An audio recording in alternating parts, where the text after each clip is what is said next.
Officer Bruce Heller, better known to his colleagues as Bruce Almighty, is manning the channels. Sorry, buddy, just put your phone down just for a second, please, yeah? He's called Bruce Almighty because nothing gets past him, and he always gets results. Just do me a favour before you go, please, and put your bag through the X-ray machine. Thank you.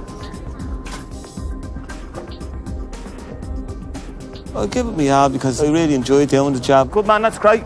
It's very interesting, it's challenging. You just have to try and be on your toes all the time. Most of the smuggling offences, like the drugs, the cigarettes, all these smuggling offences, they all fund criminality.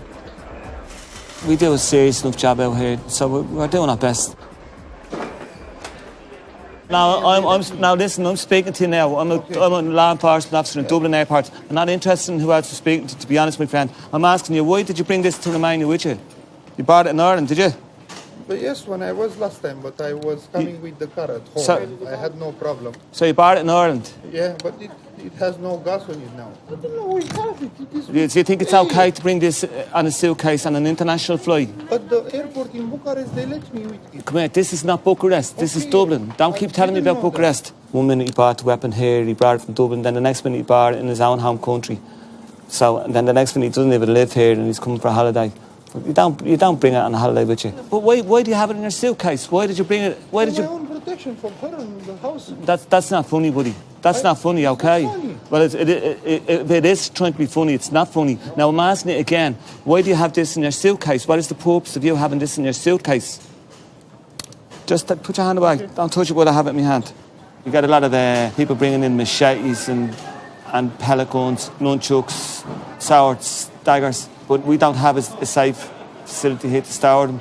And as well as that, the guards have a facility where they can have the weapons destroyed if they do seize them.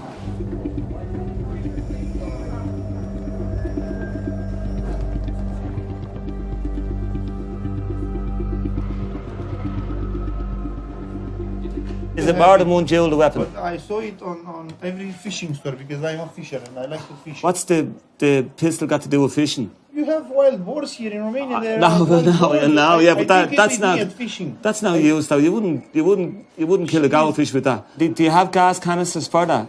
I think I have. Do you have gas in your bag as well? Just two. Is it more than one jewel? I really don't know. Do you understand that though? Yeah, I understand. I'd say it's more than one jewel, is it? The jewel determines the speed that the pellets come out.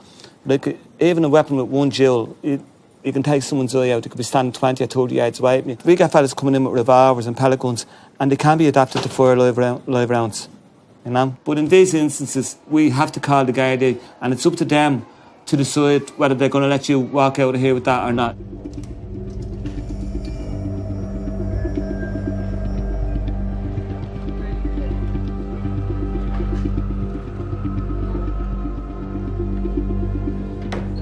The Gardaí arrived and the guards went in and they interviewed him and they saw his explanation for why he was bringing the weapon, etc., etc. But the guards were satisfied in the end that they were seizing the weapon and they took the weapon from him. So I don't think he'll be getting that weapon back.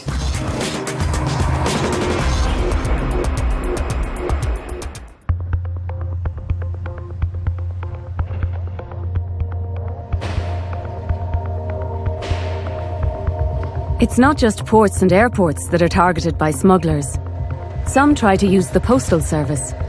In the heart of the country is the mail centre at Portlaoise, where the 360,000 parcels that are delivered to Ireland annually are checked by specially trained customs officers. It's also home to Stella. Get here. The €1 million sniffer dog.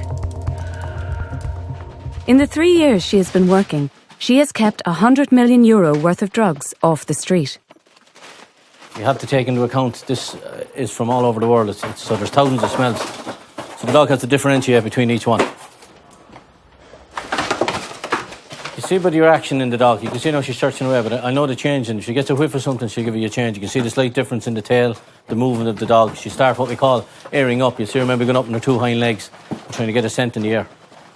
And she'll try her hardest then to get to it. And I might have to go in and help her if she can't get close enough to the sack or the parcel. She's a drug dog. She's trained on cocaine, heroin, amphetamines, resin, and herbal cannabis. Come on, get up here. Up.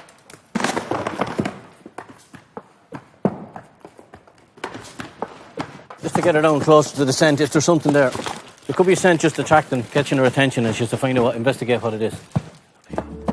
What's up here?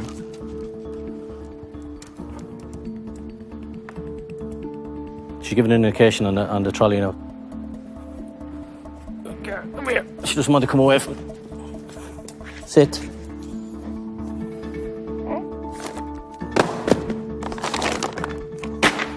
Fetch on.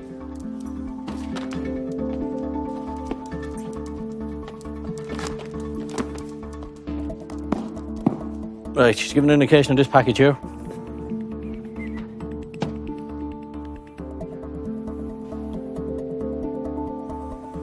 There's some organic material inside here. So we'll have to look inside it.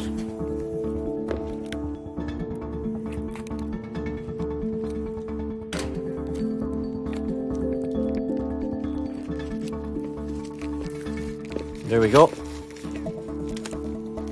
In my experience, it looks like herbal cannabis. I'll have to carry out a NIC test on it, narcotic identification kit, to see what it is.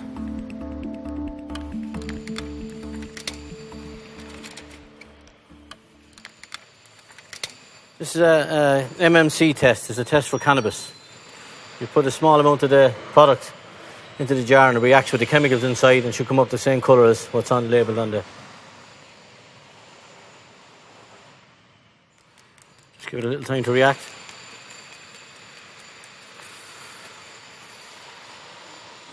You can see it's starting to turn red, the same colours on the jar. That's a positive test for cannabis. Another success for Stella, and the drugs are handed over to the authorities to be destroyed.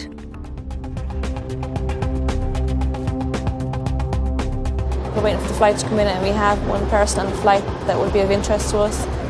I see.